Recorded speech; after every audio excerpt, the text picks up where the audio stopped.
দুর্নীতি আর সন্ত্রাস। আমি আপনাদের সন্তান হিসাবে, কুষ্টিয়ার মানুষ হিসাবে কথা দিতে পারি, আগামীতে আমরা এই 4টা বিষয়কে কুষ্টিয়ার মাটিতে কবর দেব ইনশাআল্লাহ। নেবেন ইনশাআল্লাহ।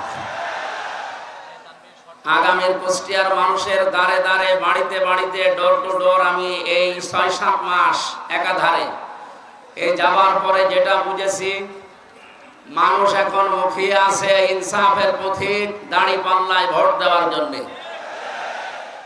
আমি আপনাদেরকে কথা দিতে পারি, আগামীতে কুষ্টিয়ার আপামর জনতা, বিশেষ করে বিভিন্ন শ্রেণী পেশার মানুষকে, যারা বিশেষজ্ঞ, আল্লাহ পাক যদি আমাদেরকে কবুল করেন, এই মানুষগুলোকে সঙ্গে নিয়ে কুষ্টিয়ার উন্নয়নমূলক কিছু মহাপরিকল্পনা নেওয়ার উদ্যোগ আমরা অলরেডি করেছি এবং সেগুলো বাস্তবায়ন করব ইনশাআল্লাহ। আমার নিজের পরিকল্পনায় সবচেয়ে বড় বিষয়টা এসেছে, বাইরের দেশগুলোতে সফর করে আমি দেখেছি তারা নদী কেন্দ্রিক এলাকাগুলো, বিশেষ করে আছে কুষ্টিয়াতে অনেক দিন ধরে আমাদের একটা আশা, কৃষি বিশ্ববিদ্যালয় প্রতিষ্ঠা করা, এবং সে পরিবেশও আমাদের এই অঞ্চলে আছে। আমাদের সদর এবং ইবি থানা মিলে যদি আমরা এটা বাস্তবায়ন করতে পারি, কুষ্টিয়ার চিনি কলটা যদি আবার চালু করা যায়, মোহিনী মিল এবং চিনি কলে প্রায় 1100 বিঘার উপরে জায়গা সরকারি পড়ে আছে। এই জায়গাগুলোতে যদি এই কাজ নাও করা যায়, দেশি বিদেশি সংস্থার মাধ্যমে এখানে প্রায় 10 থেকে 11,000 মানুষের বৈধ কর্মসংস্থান তৈরি করা সম্ভব। আমরা আগামীতে আপনাদের সাথে নিয়ে এই কাজগুলোতে আঞ্জাম দিতে চাই। আপনারা যদি সাথে থাকেন, আমি আল্লাহর উপরে ভরসা করে বলতে পারি, এই পাবলিক লাইব্রেরি মাঠে কুষ্টিয়াতে কিছুদিন আগে ঘোষণা দিয়েছিলাম, জামাত ইসলামী বাংলাদেশের যেহেতু এই বদনামটা আগেও নেই, এখন নেই, ভবিষ্যতেও থাকবে না ইনশাআল্লাহ, জনগণের একটা টাকা আমাদের পকেটে যাবে না ইনশাআল্লাহ। যা বাজেট হবে, যেখানকার জন্য বাজেট হবে, প্রত্যেকটি অর্থ, প্রতিটি পয়সা তার কাছে পৌঁছিয়ে দেওয়ার জন্য সেবক হিসাবে কাজ করব ইনশাআল্লাহ। দ্বিতীয় নম্বর, যে ষড়যন্ত্রগুলো বিরোধী দলের বা অন্যান্য বন্ধুরা করছেন, আপনাদেরকে আমরা আহ্বান জানাই, রাজনৈতিক মোকাবেলা রাজনৈতিকভাবে করা দরকার। ষড়যন্ত্র করে, মিথ্যা তহমত দিয়ে, আমার আগে এক ভাই বলছিলেন না যে মিথ্যা প্রপাগান্ডা ছড়িয়ে, বিশেষ করে তথ্য সন্ত্রাসের মাধ্যমে সাংবাদিক নামে কিছু হলুদ সাংবাদিককে তারা টাকা পয়সা দিয়ে কিনে কিছু মানুষের বিরুদ্ধে এমন ভাবে লাগিয়েছে, সাধারণ অনেকেই মনে করে এগুলো মনে হয় 100% সত্য।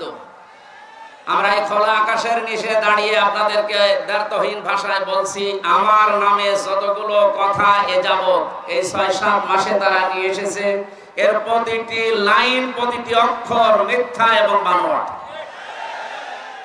3টা বছর জালেমরা আমাকে জেলখানার অন্ধ প্রকোষ্ঠে, আয়না ঘর এবং ফাঁসির কন্ডেম সেলে খেয়ে না খেয়ে যে কষ্টের ভেতরে তারা গেছিল, প্রায় 700 পৃষ্ঠা আমার নামে তারা অভিযোগ দায়ের করেছিল সরকার আদালতের কাছে। আমি এই 700 পৃষ্ঠার পরবর্তীতে পড়ে দেখি, একটা লাইনের সাথে আমার এই 33 বছর জীবনের কোনো মিল নেই। এগুলোর সব কথা, সব লাইন, সব অক্ষর ওদের নিজেদের মন মতো বানানো এবং উদ্দেশ্য প্রণোদিত। আগামীতে এগুলো যারা করছে, এখন যারা লিপ্ত আছেন, আপনাদেরকে আহ্বান জানাই, রাজনৈতিক মোকাবেলা, আদর্শের মোকাবেলা আদর্শ দিয়ে করতে হয়।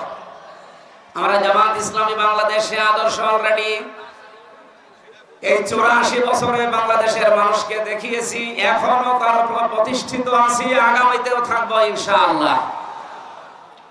প্রাণপ্রিয় কুষ্টিয়ার ভাই এবং বোনেরা, কোরআনে কারিমের যে আয়াত আমি তেলাওয়াত করেছি আপনাদের সামনে, সূরা ফুরকানের 74 নম্বর আয়াতের শেষের অংশ, আল্লাহর ঘোষণা, ওয়াজআলনা লিল মুত্তাকিনা ইমামা। আমরা সবাই মিলে নামাজে বা মোনাজাতে এই কথা আল্লাহকে বলি, রব্বুল আলামিন তুমি আমাদেরকে মুত্তাকিদের নেতা নিযুক্ত করো বা বানিয়ে দাও। আমার মনে হয় কুষ্টিয়া সহ বাংলাদেশে এবার সৎ, যোগ্য এবং নির্ভীক নেতা নির্বাচনের সময় অলরেডি এসে গেছে। নির্বাচন ফেব্রুয়ারির 12 তারিখে। এবার যদি এই সিদ্ধান্ত নিতে আমরা ভুল করে ফেলি, আমার মনে হয় 17 বছর না 34 বছরও আমাদের ভাগ্যের চাকা আর খুলবে না। এজন্য উদারত আহ্বান জানাচ্ছি, আগামীতে উন্নয়নের স্বার্থে দেশ, জাতি এবং ইসলামকে এই দেশে প্রতিষ্ঠা করার জন্য সৎ, নির্ভীক এবং যোগ্য নেতৃত্ব বেছে নেওয়ার আহ্বান জানিয়ে আমার সংক্ষিপ্ত কথা যেগুলো বলেছি এগুলোর উপরে কাজ করার তৌফিক কামনা করে আমরা শেষ করছি।